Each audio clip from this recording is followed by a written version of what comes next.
SMT Nation, what is going on? It is your boy, the SMT. Wanted to take this opportunity to drop this video for you guys today and do a quick analysis of some commentary from CFO of T-Mobile. He replaced Braxton Carter recently. This is Peter Asvaldik, I believe is the pronunciation. Anyways, he gave us confirmation on a bunch of network stuff, surprisingly, also some money stuff. I'm going to tell you guys why in this video. I'm going to tell you why T-Mobile is probably not going to be doing the things that you are looking forward to relative to what your expectations are. Okay, so the first element I want to talk about is some of the commentary that he offered at the Credit Suisse Investor Conference this week. He spoke to the three primary missions, or what they call the three strategic pillars of the new T-Mobile. Number one, build the world's best 5G network. Number two, unlock the scale and the cost synergies of the merger. Number three, deliver the best customer experience. Now, in terms of the network, this was a big piece of what the merger integration is. You take the T-Mobile anchor network, you add the Sprint assets to it, and then you integrate the Sprint customers, move them onto the network. And then you can decom the Sprint sites, obviously. So the entire process is obviously lengthy, messy, and very costly. We've seen that. They have mentioned it in pretty much every quarterly earnings over the course of the last year. But he was quoted as saying, "We're running hard and fast." The goal is to get 60% of Sprint customers on the T-Mobile network by the end of the year. And then 1 year from now, they would like to be fully integrated with 100% of all Sprint customers on the T-Mobile network. He did indicate that they are on pace to do that. And obviously, they've had a similar process relative to the Metro merger. Clearly, this is a much larger scale integration process. But he did say that, this process has been easier because of large majority of Sprint customers already having T-Mobile compatible handsets. Now, in terms of the decommission process, this is where we get some confirmation about the scale and the pace of the decom of the sites, tower sites. He did state that 8,000 tower sites would be decommissioned by the end of the year, and the process is currently ongoing. So basically what they're doing here, and this not stated in his commentary, but this is what I've seen with the Sprint sites here in the CLE. What they do is they reduce the bandwidth for a particular band. They'll take, say, for example, 20 megahertz of band 41 on the LTE side. They'll reduce it to, something less, maybe 10 megahertz or something like that. Or maybe it was 40 and they reduce it to 20. They take, 20 megahertz of band 25, they reduce it to 10 or 5 megahertz. And by doing that, it allows them to slowly decommission the site, eliminate bands, and then go ahead and just power it down completely. Then they can tear down the gear and remove all of the hardware from the site. Now, eventually, they do want to fully decom 35,000 sites. The goal is by the end of 2022 to have that done. And he did say that by 2024, the completion of the synergies process will be done.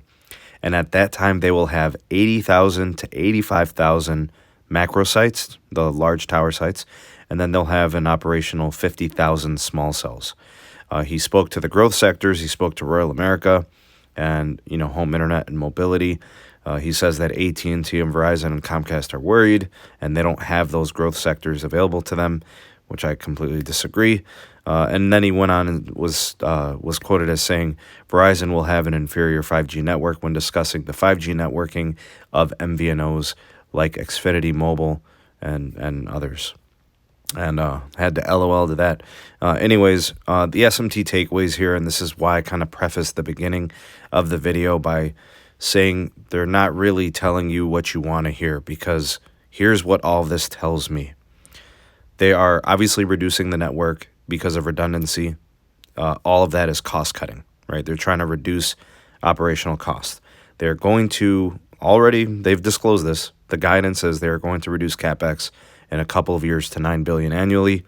And it just doesn't make sense that they want to expand their network into rural America as stated, and they're reducing the CapEx. Anyways, everything that T-Mobile keeps reinforcing is cost cut based. Nothing has to do with anything spectacular in what they want to do in expanding coverage and making the network the best. So they're telling us they want to have the best 5G network, and they will. but the actions aren't really showing it necessarily. They are going to be the lowest cost to run, the lowest operational cost 5G network, and that's clear that that's what they want to do. What they're saying as being the best 5G, all I can really tell is they're going to be the cheapest 5G to operate network. I don't know if that's like a title. And in terms of the time frame, now we know, like with the the network integration piece, pretty much by the end of next year, everything's going to be pretty much a wrap. Sprint will be no more. The decom process will be mostly done, and all the customers will be migrated, completely. So, unfortunately, the pieces just don't add up. It doesn't make sense. You can't spend less and then expand into rural America. You really can't have the best 5G network and spend the least of all the carriers. That's why I'm saying I think a lot of you out there that are hopeful for T-Mobile to be the best and to, challenge AT&T and Verizon in rural America and offer a better 5G network, these types of messages that they send don't indicate that. I'm just calling a spade a spade. It's not to put down your favorite carrier. It's not to put down the chances of competition. They're more than game. They're definitely going to compete, but there's no way. The math just doesn't add up. You can't spend, a percentage of what your competition is. You can't reduce your CapEx and then have rural deployment goals. It just doesn't add up. I'd like to hear what you have to say. Please do offer your commentary. I invite it. I gladly accept it. If you don't like what I have to say, that's perfectly fine. You're never always going to agree with everybody. That's perfectly fine. I just know when I look at the numbers, when I look at the, what these people are telling us, it just doesn't add up. If you're trying to grow a business, you have to spend more than you did before. It doesn't make sense to cut back. And honestly, if I could ever say that there's one thing that T-Mobile must do, it's increase the tower density, it's increase the spending, it's deploy more. It's all and they're really not doing that, honestly. So that's how I see it. That's my perspective. What say you? Go ahead and sound off in the comment section below. The voice of the people, the SMT Nation. Let your voice be heard.